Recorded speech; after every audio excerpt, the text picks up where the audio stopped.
Good morning વિદ્યાર્થી મિત્રો. Chapter 8 ના આપણે એમસીક્યુ કન્ટિન્યુ છે જ. આજે પણ આપણે એમસીક્યુ માં ચર્ચા કરવા જઈ રહ્યા છીએ. બરાબર, આજે પણ અમુક માહિતી લક્ષી એમસીક્યુ આપણે અભ્યાસ કરવાના છીએ. બરાબર, તો જોઈએ મિત્રો, ગોલ્ગી કાયને અન્ય કયા નામથી ઓળખવામાં આવે છે? બરાબર, હવે આમાં મિત્રો શીખવાનું કાંઈ નથી. અહીંયા આપણે સીધું જ કે જે વૈજ્ઞાનિકો દ્વારા ગોલ્ગી કાયને અલગ અલગ નામથી ઓળખવામાં આવતી હોય તો આપણે યાદ રાખવાના છે. બરાબર, તો ગોલ્ગી કાયને મિત્રો બેકર્સ બોડી, ઇડિયોઝોમ અને લિપોકોન્ડ્રિયા તરીકે પણ એને ઓળખવામાં આવે છે. એટલે અહીંયા આપણો આન્સર શું બનશે મિત્રો? ડી બનતો જોવા મળે છે. એટલે બધા નામ તમે એક્સ્ટ્રા યાદ રાખી શકો છો. જનરલી શું હોય કે બધા યુઝ નથી થતા, પરંતુ તમે એક બે વાર જોયેલા હોય તો તમને પછી વાંધો આવશે નહીં. ચલો, ક્લિયર? આગળ, બાહ્ય આવરણ વગરના કણાભસૂત્રને કયા નામે ઓળખવામાં આવે છે? સમજો મિત્રો, કણાભસૂત્ર તો બધાને યાદ જ હશે. બરાબર, આ રીતે આપણે કણાભસૂત્રની રચના દોરીને આપણે સમજી ગયા છીએ મિત્રો. બરાબર, તો કણાભસૂત્રની અંદર એક બાહ્ય આવરણ છે, એ કયું છે? અંતઃઆવરણ. બરાબર, તો કે કણાભસૂત્રના બાહ્ય આવરણ વગરના કણાભસૂત્રને કયા નામે ઓળખવા? તો મિત્રો આ બંને નામ જે ખરા, કયો? માઇટોપ્લાસ્ટ અને બાયોપ્લાસ્ટ. આ બંને કણાભસૂત્રના જ નામ છે. કોના નામ છે મિત્રો? કણાભસૂત્રના જ નામ છે. બરાબર, એટલે અહીંયા આપણે જોઈ શકીએ છીએ ઉપરોક્ત તમામ અહીંયા આપણને આપેલો છે. એનો મતલબ ત્રણે ત્રણ નહીં, આ બે કણાભસૂત્રના નામ છે. તો બાહ્ય આવરણ ગેરહાજર હોય તો એ સ્થિતિ એટલે કઈ મિત્રો? તો કે કોન્ડ્રીયોઝોમ. કઈ સ્થિતિ છે મિત્રો? કોન્ડ્રીયોઝોમ. ભાઈ કોન્ડ્રીયોઝોમ જે ખરું એમાં કણાભસૂત્રનું બાહ્ય આવરણ જોવા મળતું નથી. ચલો, ક્લિયર? ઓકે. આગળ, કોષમાં રહેલા તમામ કણાભસૂત્રોને સંયુક્ત રીતે કયા નામે ઓળખવામાં આવે છે? બરાબર, તો જ્યારે કોષની અંદર બધા જ કણાભસૂત્રો મિત્રો અહીંયા જુઓ, માઇટોપ્લાસ્ટ અને બાયોપ્લાસ્ટ, આ બે વર્ડ એના છે. એટલે આ બે તો તમે સમજી શકો છો કે આ બંને તો કણાભસૂત્રના જ નામ છે. કોના નામ છે મિત્રો? કણાભસૂત્રના જ નામ છે. તો આપણે શું કહે છે કે ભાઈ એક કોષની અંદર ઘણા બધા કણાભસૂત્રો છે, તો બધાને મારે એક સાથે કેવી રીતે ઓળખવા? તો એના માટેનો વર્ડ છે મિત્રો કોન્ડ્રીયોમ. શું વર્ડ છે મિત્રો? કોન્ડ્રીયોમ. ખ્યાલ આવી ગયો? હવે જો મિત્રો, હજુ તમને કહીશ કે આ બધા જે એમસીક્યુ જે ખરા થોડા માહિતી લક્ષી છે. બરાબર, એટલે તમને એવું લાગશે કે સર એમસીક્યુ કામના નથી. મિત્રો ઘણી વાર કેવું હોય કે જે પેલા 2-4 એમસીક્યુ બહારના 5-7 એમસીક્યુ બહારના પૂછાતા હોય તો આવું નોલેજ આપણે જાણતા હોય તો ક્યાંક કામમાં આવી જાય, એટલે મેં લઈ લીધા છે. બરાબર, આગળ, રોડોપ્લાસ્ટમાં આવેલ રંજક દ્રવ્ય ખાલી જગ્યા. બરાબર, હવે તમને થશે કે સર આ રોડોપ્લાસ્ટ શું? તો પહેલા તો યાદ કરો મિત્રો, પ્લાસ્ટિડ્સ, રંગહીન કણ અને રંગીન કણ યાદ છે કે મિત્રો? તો રંગીન કણ માટે આપણે શબ્દ હતો ક્રોમોપ્લાસ્ટ. બરાબર, એની અંદર બી ક્લોરોપ્લાસ્ટ, હરિત કણ એનો જ ભાગ છે. ખ્યાલ આવી ગયો? તો ક્લોરોપ્લાસ્ટ અને ક્રોમોપ્લાસ્ટ, એટલે આપણે રંગીન કણોને ક્રોમોપ્લાસ્ટ કીધેલા. એનસીઈઆરટી માં આપણે ચર્ચા કરી હતી. યાદ આવે છે કે નહીં? જોઈ લેજો. બરાબર, ક્લોરોપ્લાસ્ટ એટલે પેલા હરિત કણ ની અંદર આવેલા ક્લોરોફિલ એ અને બી એ સાઈડમાં ચાલ્યા ગયા. બરાબર, હવે તમને અહીંયા રોડોપ્લાસ્ટ કીધા છે. બરાબર, તો અહીંયા ધ્યાન આપો મિત્રો કે આપણને રંગીન કણમાં બહુ એટલું ડીપમાં એનસીઈઆરટી માં ઉલ્લેખ નથી. તો અહીંયા જુઓ, ફિયોપ્લાસ્ટ, રોડોપ્લાસ્ટ અને બ્લુ ગ્રીન ક્રોમોપ્લાસ્ટ, ત્રણ ભાગમાં વહેંચાય ત્યાં. બરાબર, તો અહીંયા તમે જોઈ શકો છો ફિયોપ્લાસ્ટ જે બ્રાઉન કણ માટે જવાબદાર છે અને એનો ઘટક જે ખરો એક ફિકોઝેન્થિન છે. ફિકોઝેન્થિન કયો છે મિત્રો? ફિકોઝેન્થિન. અહીંયા તમે જોઈ શકો છો રોડોપ્લાસ્ટ, તો કયા કલર? લાલ કણ માટેના છે. ફાઇકોઇરિથ્રિન કયો રંજક દ્રવ્ય ધરાવે છે? ફાઇકોઇરિથ્રિન, જેના કારણે રોડોપ્લાસ્ટ લાલ કલર ધરાવતા ઘટકો છે. બરાબર, બ્લુ ગ્રીન ક્રોમોપ્લાસ્ટ તો ફાઇકોસાયનિન, ફાઇકોઇરિથ્રિન. મિત્રો ફાઇકોઇરિથ્રિન ની વાત મેં તમને કરેલી, બ્લુ કલર માટે જવાબદાર હતા, યાદ કરો. કેરોટીનોઇડ અને ક્લોરોફિલ એ અને બી એ બધા જ રંજક દ્રવ્યો એ ધરાવે છે. હવે આપણને કીધું છે રોડોપ્લાસ્ટ, તો જોઈ શકાય છે મિત્રો રોડોપ્લાસ્ટ કયો? ફાઇકોઇરિથ્રિન. કયા રંગ માટે? ધારો કે અહીંયા રંગ પણ પૂછ્યો હોત તો કયો રંગ? લાલ રંગ માટે જવાબદાર ઘટક કહી શકાય છે. ખ્યાલ આવે છે કે નહીં મિત્રો? તો આ રીતે આપણે એનું વર્ણન કરી શકીએ છીએ. ચલો, ક્લિયર છે? ખ્યાલ આવી ગયો?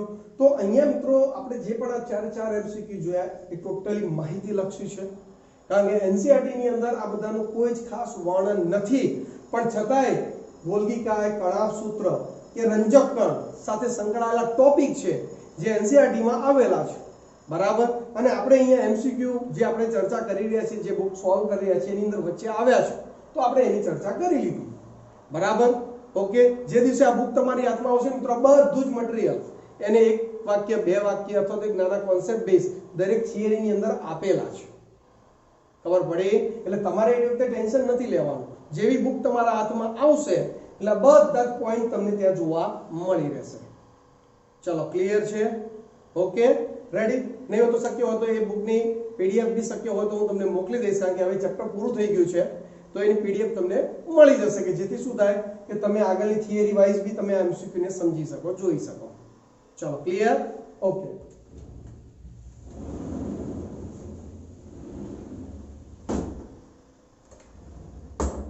અહીંયા જો મિત્રો, દ્વિકોષ કેન્દ્રીય કોષ કયા છે?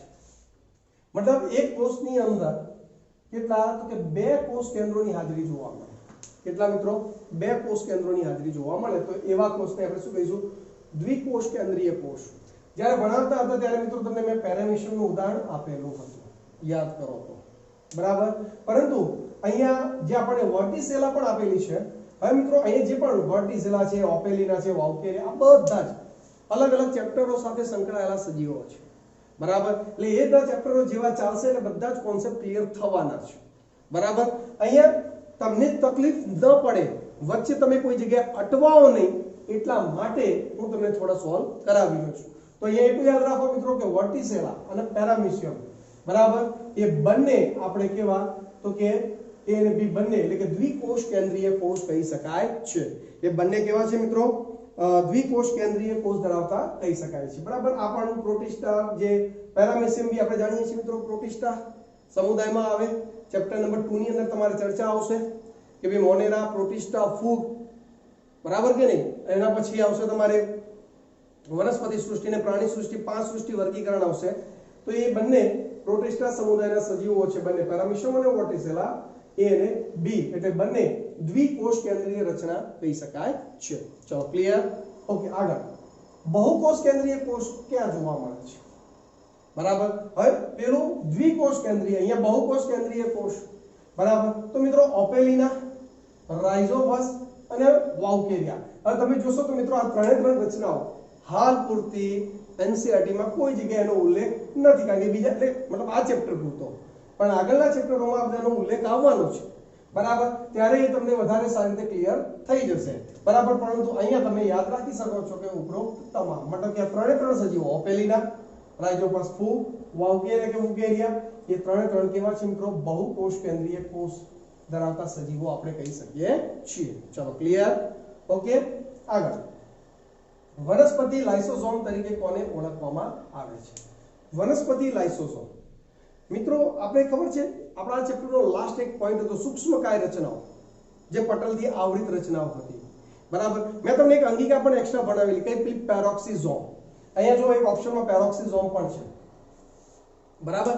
તો અહીંયા પહેલા તો એક વસ્તુ ક્લિયર કરી દઉં કે સૂક્ષ્મકાય જે ખરી એવી 3 રચનાઓ આપણા કોષોની અંદર જોવા મળે વનસ્પતિ અને પ્રાણી કોષોમાં: સ્પેરોઝોમ, પેરોક્સિઝોમ અને ગ્લાયોક્સિઝોમ.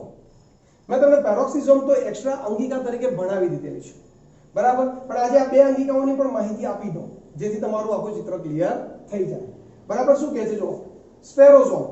તો કે પેર્નરે તેની શોધ કરી, જે વૈજ્ઞાનિક છે, અને ડેન્ગિયર્ડે સ્પેરોઝોમ શબ્દ આપ્યો હતો, બરાબર. અને આ જે સ્પેરોઝોમ છે એની અંદર મિત્રો હાઇડ્રોલાઇટિક ઉત્સેચકો આવેલા હોય છે. કયા ઉત્સેચકો? હાઇડ્રોલાઇટિક ઉત્સેચકો. અને આ અંગિકા ખાસ વનસ્પતિ કોષની અંદર જોવા મળે છે. હવે હાઇડ્રોલાઇટિક ઉત્સેચકો કોનામાં હતા? યાદ કરો, લાઇસોસોમની અંદર. કોની અંદર હતા મિત્રો? લાઇસોસોમની અંદર હતા. તો સીધી વસ્તુ છે, અહીંયા તમારો આન્સર શું બનવાનો? સ્પેરોઝોમ જ બનવાનો છે. કેમ કે ભાઈ વનસ્પતિ લાઇસોસોમ તરીકે કોણ ઓળખાય? તો કે વનસ્પતિની અંદર સ્પેરોઝોમ છે અંગિકા, અને એની અંદર હાઇડ્રોલાઇટિક ઉત્સેચકો છે, એટલે કાર્ય કોના જેવું થયું? લાઇસોસોમ જેવું થયું. તો સીધી વસ્તુ છે, વનસ્પતિ લાઇસોસોમ તરીકે કોણ ઓળખાશે મિત્રો? તો કે સ્પેરોઝોમ ઓળખાતી જોવા મળે છે. ચલો ક્લિયર છે દરેકને? રેડી? ઓકે, આગળ વાત કરીએ મિત્રો, કઈ બીજી અંગિકા રહી ગઈ? ગ્લાયોક્સિઝોમ. એનું પણ જો મિત્રો અહીંયા વર્ણન મેં આપી દીધું છે. બીવર અને બ્રાઇડેન બીચ, બરાબર, એના દ્વારા આનું સંશોધન થયેલું છે. શું કાર્ય કરે છે? ફેટી એસિડનું ઓક્સિડેશન પ્રેરે. ફેટી એસિડનું શું કરે? ઓક્સિડેશન પ્રેરે. સાથે સાથે ચરબીનું કાર્બોદિતમાં રૂપાંતરણ કરે. ચરબી એક લિપિડ ઘટક છે, કાર્બોદિત એટલે શર્કરામાં કન્વર્ટ કરવાનું કાર્ય કોનું છે? ગ્લાયોક્સિઝોમનું છે. બરાબર, તો અહીંયા તમને આ ત્રણેય અંગિકાની માહિતી મળી ગઈ. પેરોક્સિઝોમ તો પહેલા જ ચર્ચા કરી ગયા છે. આ બે અંગિકા બાકી હતી કે જે સૂક્ષ્મકાય રચનાઓનો ભાગ છે, ત્રણે ત્રણ. એમાં પેરોક્સિઝોમ પહેલા ચર્ચા કરી, આ બે અંગિકાની આજે ચર્ચા પૂર્ણ કરી. એટલે તમને બે અંગિકાની માહિતી પણ મળી ગઈ અને તમને તમારો આન્સર પણ પ્રાપ્ત થઈ ગયો કે ભાઈ અહીંયા એનો આન્સર શું આવશે મિત્રો? સ્પેરોઝોમ આવતો જોવા મળે છે. ચલો ક્લિયર છે? ખ્યાલ આવી ગયો? Okay,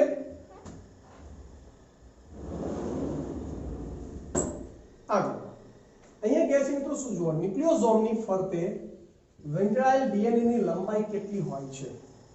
340 angstrom, 680 angstrom, 340 nanometre, 680 nanometre. હવે મિત્રો આ જે એમસીક્યુ છે 12 સાયન્સનો છે. હા, 12 સાયન્સનું જ આ વર્ણન છે, પરંતુ અહીંયા હું થોડી ચર્ચા વચ્ચે આવી ગયો તો થોડી ચર્ચા કરી લઈશ. બરાબર, હવે 12 સાયન્સમાં સ્પષ્ટ સાથે આપેલું છે કે ભાઈ આ આપણું મેં તમને ભણાવ્યું તો છે જ ને, હિસ્ટોન પ્રોટીન, અને એની ફરતે શું વીંટળાયેલો હોય? આપણો ડીએનએ વીંટળાયેલો હોય. યાદ કરો. અને પેલો મેં તમને એ પણ કીધેલું કે અહીંયા પેલો H1 પ્રોટીન હોય, હિસ્ટોન પ્રોટીન. આ રીતે આખી રચના મેં તમને સમજાવી. તો આ રચનાને મિત્રો ન્યુક્લિયોઝોમ કહેવાય. શું કહેવાય? ન્યુક્લિયોઝોમ. બરાબર, હવે અહીંયા સમજો, આ ડીએનએ જે ન્યુક્લિયોઝોમમાં જે ડીએનએ હોય મિત્રો, એની અંદર 12 સાયન્સમાં તમારે આવશે 200 બેઝ પેર હોય. કેટલી બેઝ પેર હોય મિત્રો? 200 બેઝ પેર હોય. બરાબર, 200 બેઝ પેર મતલબ એડેનિન, થાઇમિન, ગ્વાનિન, સાઇટોસિન. હવે આ વસ્તુ તમે અભ્યાસ કરવાના છો ચેપ્ટર નંબર 9 ની અંદર, જૈવિક અણુ, જે આના પછીનું ચેપ્ટર છે. બરાબર, તો એ જો એ ચેપ્ટર બી જાણતા હો તો થોડો એમસીક્યુ આ સોલ્વ થઈ જાય. બરાબર, છતાં અહીંયા થોડી માહિતી તમને આપી દઉં. અને બીજું મિત્રો, એડેનિન, થાઇમિન, ગ્વાનિન, સાઇટોસિન આવી રીતે નાઇટ્રોજન બેઝ ગોઠવાયેલા હોય. બરાબર, આ રીતે એકબીજા સામે ગોઠવાયેલા હોય. તો આ બે બેઝ પેર વચ્ચેનું અંતર જે ખરું મિત્રો એ 3.4 એંગસ્ટ્રોમ છે. એને નેનોમીટરમાં આપણે કન્વર્ટ કરી શકીએ છીએ. આપણો આન્સર નેનોમીટરમાં આવે. પરંતુ અહીંયા હું તમને હાલ સિમ્પલ ભાષામાં, બહુ ડીપમાં નહીં જાઉં, બરાબર, પણ એક સિમ્પલ ભાષામાં તમને કહી દઉં કે બે બેઝ પેર વચ્ચેનું અંતર 3.4 એંગસ્ટ્રોમ છે. અને કુલ બેઝ પેર કેટલી છે આમાં? ન્યુક્લિયોઝોમમાં ડીએનએ ની 200 બેઝ પેર. તો આ બેને મલ્ટીપ્લાય કરો. બરાબર, 34 ગુણ્યા 2 68.90 મળે એટલે શું? તો કે 680 એંગસ્ટ્રોમ જેટલો આન્સર આપણને અહીંયા પ્રાપ્ત થતો જોવા મળે છે. હજુ એ કહીશ, આ એમસીક્યુ તમારા લેવલનો નથી, આ 12માના ટોપિકનો છે. બરાબર, એટલે તમારે એનું કોઈ ટેન્શન લેવાની જરૂર નથી. ઓકે, આગળ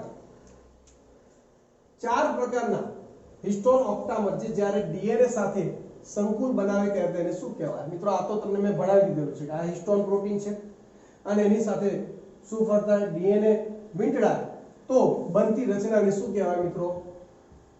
ન્યુક્લિયોઝોમ તરીકે ઓળખવામાં આવે છે. શું કહે છે? ન્યુક્લિયોઝોમ તરીકે ઓળખાય છે. સેન્ટ્રોઝોમ નહીં, એનિડોઝોમ નહીં, કે રંગસૂત્ર નહીં, ન્યુક્લિયોઝોમ. હમણાં જ મેં તમને કીધું આ ન્યુક્લિયોઝોમ છે. બરાબર, તો આની ચર્ચા તો આપણે થિયરીમાં કરી ગયા છે, તો એ તો તમને ખ્યાલ આવી શકે. આગળ તારા કેન્દ્ર શામાં ભાગ લે છે? બરાબર, તો કોષ કેન્દ્રિકાના નિર્માણમાં, ત્રાકતંતુના નિર્માણમાં, કોષ તક્તિના નિર્માણમાં કે ડીએનએ ના સ્વયંજનનમાં. મિત્રો તારા કેન્દ્રનું કાર્ય શું? કે ત્રાકતંતુઓનું નિર્માણ. હજુ આ એમસીક્યુ પણ તમારું ચેપ્ટર 10 વધારે ક્લિયર થશે પછી જ વધારે બેટર તમે એનો આન્સર આપી શકશો. મિત્રો આ રીતે તારા કેન્દ્રો સામસામે ધ્રુવ તરફ ગોઠવાયેલા હોય. બરાબર, ભાજનતલ ઉપર રંગસૂત્રો આવેલા હોય આ રીતે જ. બરાબર, અને એ તારા કેન્દ્રમાંથી ત્રાકતંતુઓ રંગસૂત્રોના સેન્ટ્રોમિયર સાથે આ રીતે જોડાય. એટલે આ જે દ્વિધ્રુવીય ત્રાકતંતુનું જે નિર્માણ થાય છે કોણ કરે છે મિત્રો? પેલા તારા કેન્દ્રો કરે છે, જે આપણે ચેપ્ટર નંબર 10 ની અંદર અભ્યાસ કરીશું. ચલો ક્લિયર? ઓકે, આગળ એટલે અહીંયા આપણો આન્સર શું થયો કે ભાઈ ત્રાક તંતુઓના નિર્માણમાં. પછી મિત્રો શું કહે છે દાની રસ એ શું છે? એકચ્યુઅલી મિત્રો આપણે જાણીએ છીએ કે વનસ્પતિ કોષમાં 90% ભાગ કોણ રોકે છે? પેલી રસદાની રોકે છે. તો રસદાની શું કરે છે કે ભાઈ વનસ્પતિના બધા જ કચરાને પોતાની અંદર શું કરે? એકત્રિત કરે છે. વધારાના ક્ષાર, બરાબર, જેથી એની સાંદ્રતામાં શું થાય? વધારો થતો જાય છે, બરાબર. એટલે એ કચરો જ્યારે કલેક્ટ થતો હોય ત્યારે એક ભાગ નિર્જીવ ભાગ થતો હોય એમ કહી શકીએ આપણે મિત્રો. તો નિર્જીવ એટલે અજીવંત ભાગ, કારણ કે એ કોઈ પ્રક્રિયા દર્શાવતું નથી અંદર. જે બધી જૈવ રાસાયણિક પ્રક્રિયાઓ બધી થાય છે ક્યાં થાય? કોષ રસમાં થાય છે, કોષ કેન્દ્રમાં થાય છે.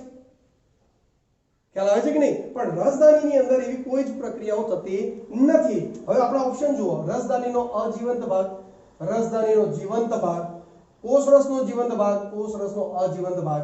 મિત્રો આ બે તો પહેલા તો નીકળી જ ગયા, કોષ રસની તો વાત થતી જ નથી. વાત થાય છે કોની? તો કે રસદાનીની વાત થાય છે. હવે રસદાનીની અંદર મિત્રો જૈવ રાસાયણિક કોઈ પ્રક્રિયાઓ થતી જ નથી. બધા જ ઘટકો અંદર ઠલવાઈ જાય છે, અંદર સાંદ્રતા વધતી જાય છે. તો સીધી વસ્તુ છે એ રસદાનીનો કેવો ભાગ થઈ જશે મિત્રો? અજીવંત ભાગ તરીકે આપણે એને ઓળખાવી શકીએ છીએ.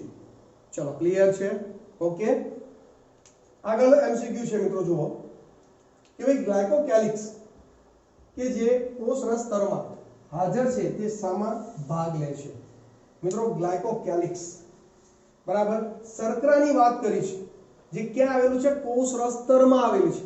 મિત્રો શર્કરાની યાદ કરો, આપણે અભ્યાસ કરેલો કે શર્કરા મેં તમને શીખવાડેલું રક્તકણની સપાટી ઉપર પેલા એન્ટીજન પોલિસેકેરાઇડના બનેલા છે. પછી મેં તમને કીધેલું ઉદાહરણ આપેલું કે ભાઈ અંડકોષ અંડવાહિનીમાં છે, તો શુક્રકોષ યોનિમાર્ગ થઈને અંડવાહિની સુધી પહોંચીને અંડકોષને ઓળખીને એની સાથે ફલન પ્રેરે છે, જે આગળ જતા ફલિતાંડ બને એમાંથી બાળકનું નિર્માણ થાય છે. તો એ કોષને કેવી રીતે ઓળખે છે?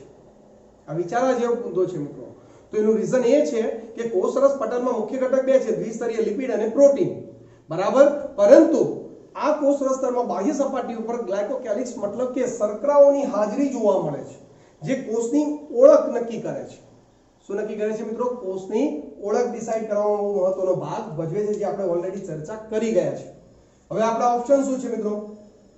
તો કે પદાર્થોના વહન માટે, કોષની ઓળખ માટે, સૂક્ષ્મ તંતુકોષ સાથેના જોડાણ માટે, કે પછી સૂક્ષ્મ નલિકા સાથેનું જોડાણ.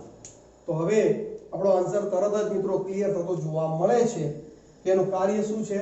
તો કે કોષની ઓળખ માટેનું છે એવું આપણે અહીંયા કહી શકીએ છીએ.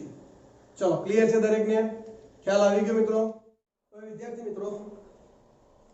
મિત્રો અહીંયા જુઓ, આગળનો આપણો એમસીક્યુ છે લાઇસોઝોમ શેમાં મદદ કરતો નથી? બરાબર. હવે અહીંયા તમે જે વર્ડ જોશો, બરાબર, જેમ કે ઓસ્ટિયોજિનેસિસ, કોષીય પાચન, કે પછી પેલા દેડકામાં રૂપાંતરણ, કે પછી કણાસૂત્રમાં જૈવ સંશ્લેષણ. હવે અહીંયા બધા તમારા માટે વર્ડ એક નવા છે.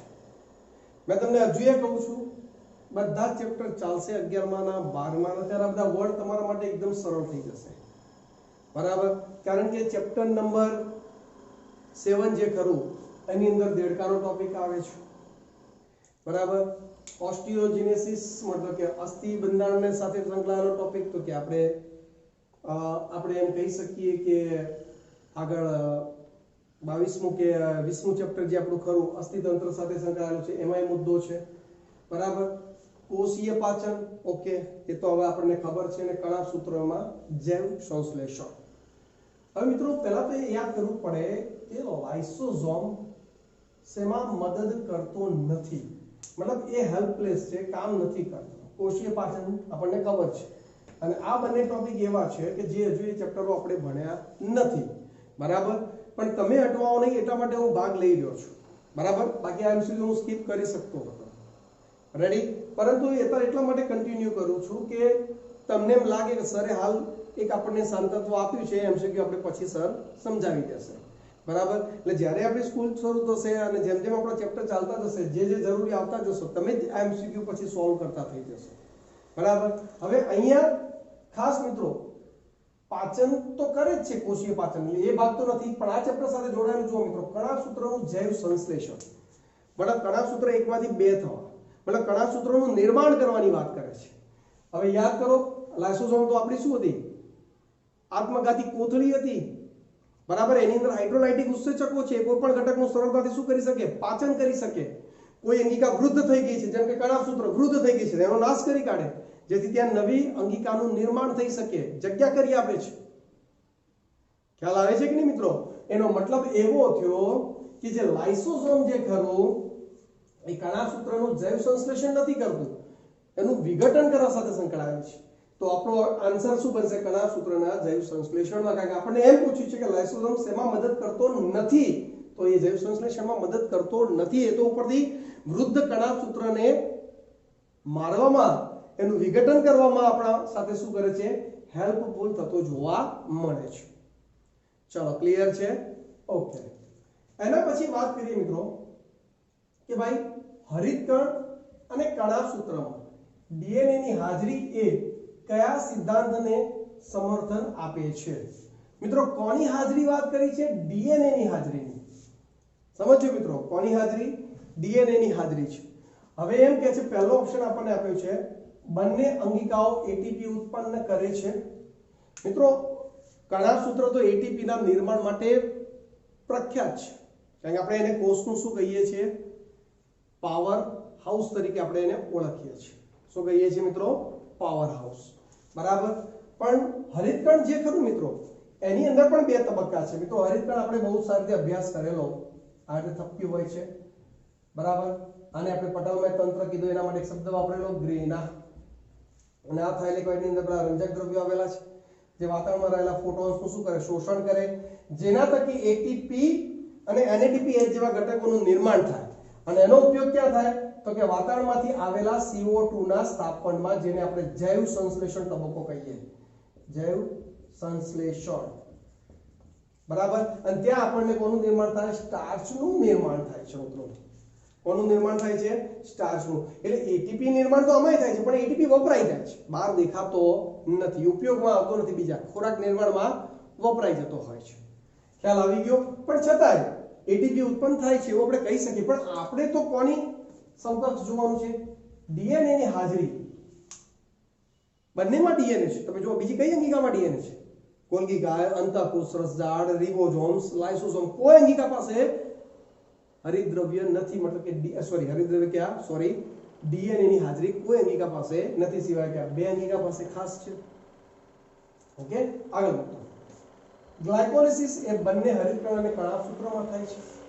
મિત્રો ગ્લાયકોલિસિસ એ ગ્લુકોઝના અણુનું વિઘટન છે। તમારા ધોરણ 10 માં આવી ગયું છે કે ભાઈ ગ્લુકોઝનું પાયરુવિક એસિડમાં રૂપાંતરણ, બરાબર કે નહીં? તો એ ગ્લાયકોલિસિસ પ્રક્રિયા છે, બરાબર। તો એ પ્રક્રિયા તો મિત્રો કોષની અંદર કોષના કોષરસમાં થાય છે। આ કોષ છે તો કોષના કોષરસમાં પ્રક્રિયા થાય છે, કઈ? ગ્લાયકોલિસિસ, બરાબર। અને પછી જે પાયરુવિક એસિડ બને છે, બરાબર, એ જાય છે કણાસૂત્રની અંદર। કોણ? આ પાયરુવિક એસિડ, બરાબર। એટલે ગ્લાયકોલિસિસ પ્રક્રિયાને આ બે અંગિકા સાથે કઈ લેવા દેવા નથી, બરાબર। આગળ, બંને એમિનો એસિડનું ઉત્પન્ન કરે છે? નહીં, એમિનો એસિડ ઉત્પન્ન કરવાનું કાર્ય એ બંનેનું નથી, બરાબર। આગળ, હા, પ્રોટીન સંશ્લેષણનું કાર્ય કરે છે, કારણ કે બંને પાસે રિબોઝોમ્સ છે 70S પ્રકારના, યાદ છે કે નહીં મિત્રો? બરાબર। તો બંનેની અંદર પ્રોટીન સંશ્લેષણનું કાર્ય થઈ શકે છે। ઓકે, આગળ, છેલ્લો ઓપ્શન, બંને સ્વતંત્ર સજીવો હતા જે સુકોષ કેન્દ્રીય સજીવોમાં સહજીવી બન્યા। બંને સ્વતંત્ર સજીવ હતા। હવે બંને સ્વતંત્ર સજીવ ક્યારે બની શકે? જ્યારે એને પોતાનું જનીન દ્રવ્ય હોય ત્યારે। તો એનું જનીન દ્રવ્ય શું? ડીએનએ। મિત્રો તમે જોઈ શકો છો, બરાબર, કે બંને અંગિકાઓ પાસે પોતાનું સ્વતંત્ર એક જનીન દ્રવ્ય ડીએનએ છે, બરાબર। તો આ મુદ્દો એવો છે, શું કે જો હરિતકણ અને કણાસૂત્ર ડીએનએ ની હાજરી એ કયા સિદ્ધાંતને સમર્થન આપે છે? તો આ ત્રણ સિદ્ધાંતો તો એમાં ફેલ કે ડીએનએ સાથે એમને શું લેવા દેવા? પણ આ પોઈન્ટ તમે સમજી શકો છો, એની સાથે જોડી શકો છો કે ભાઈ બંને સ્વતંત્ર સજીવો હતા જે સુકોષ કેન્દ્રીય સજીવોમાં શું બની ગયા? સહજીવી બની ગયા। હવે સ્વતંત્ર સજીવો ક્યારે હોય? જ્યારે એની પાસે જનીન દ્રવ્ય હોય, તો બંને પાસે ડીએનએ છે। અને પછી ધીરે ધીરે સુકોષ કેન્દ્રીય કોષની અંગિકાઓ સ્વરૂપે ઓળખાવા લાગે. તો આ સિદ્ધાંત પરફેક્ટ બેસે છે આ બંને અંગિકાઓ માટે. ચલો ક્લિયર છે, ખ્યાલ આવી ગયો મિત્રો. આગળ ગોલ્ગી સંકુલના 3 બાહ્યકાર સ્વરૂપો કયા છે? મતલબ કે ગોલ્ગી યાદ છે મિત્રો, રેસિસ્ટરનીઓ આપણે આ રીતે દોરતા, એટલે પુટિકાઓ એ બધાની ગોઠવણી થાય, બરાબર. ઓકે, જોઈએ ગોલ્ગી સંકુલના 3 બાહ્યકાર સ્વરૂપ, બરાબર. લેમિલી, ટ્યુબ્યુલ, વેસિકલ. મિત્રો ટ્યુબ્યુલ એટલે શું? આ ગોળાકાર છે, વેસિકલ છે. ટ્યુબ્યુલ એટલે ઘણીવાર આવી રીતે નલિકાઓની રચના પણ થાય, તો ટ્યુબ્યુલ્સ પણ જોવા મળે.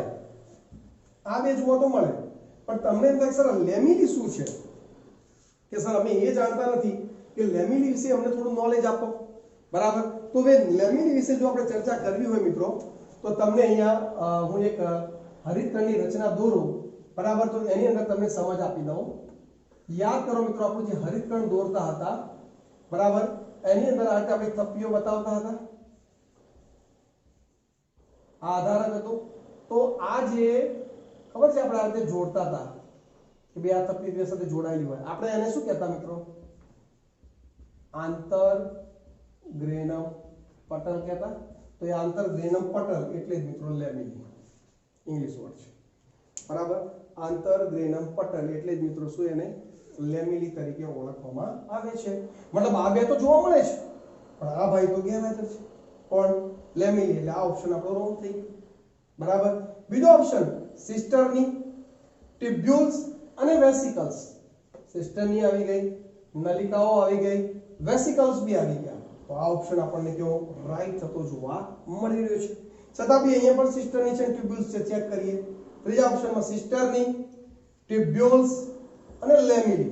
ફરી પાછું મિત્રો લેમિલી એક રોંગ ઓપ્શન બનતો જાય છે, બરાબર. પછી અહીંયા તો ગ્રેનમ, થાઇલેકોઇડ અને વેસિકલની વાત થઈ ગઈ આની, બરાબર. તો એ પણ ઓપ્શન આપણો રોંગ થાય છે. એટલે આપણો આન્સર અહીંયા શું બનશે મિત્રો? બી, સિસ્ટરની, ટ્યુબ્યુલ્સ અને વેસિકલ્સ એ આપણા ગોલ્ગી સંકુલના 3 બાહ્યકાર સ્વરૂપ કહી શકાય છે. ચલો ક્લિયર છે મિત્રો? રેડી? આશા રાખું કે દરેક વિદ્યાર્થીઓને આજના 15 એમાંથી 2-4 તો માહિતી લક્ષી હતા, 2-4 MCQ બાર સાયન્સને રિલેટેડ હતા. પરંતુ આવા જે MCQ હોય, બરાબર, કે જે આપણા ચેપ્ટર સાથે જોડાયેલા હોય, બરાબર, તો એવા MCQ આપણે 100% સોલ્વ કરવા જોઈએ અને ક્લિયર થઈ જવા જોઈએ, બરાબર છે. રેડી? તમને જે MCQ મળે છે, બરાબર, વર્ક કરવા માટે એ પ્લીઝ કરતા રહેજો, જેથી તમને કોઈ વાંધો આવે નહીં. ચલો ક્લિયર? ઓકે. અને ક્યાંક તકલીફ પડે તો મને WhatsApp કે એ રીતે મને મોકલી દેજો, તો હું તમને સોલ્વ કરાવી દઈશ. ઓકે? રેડી?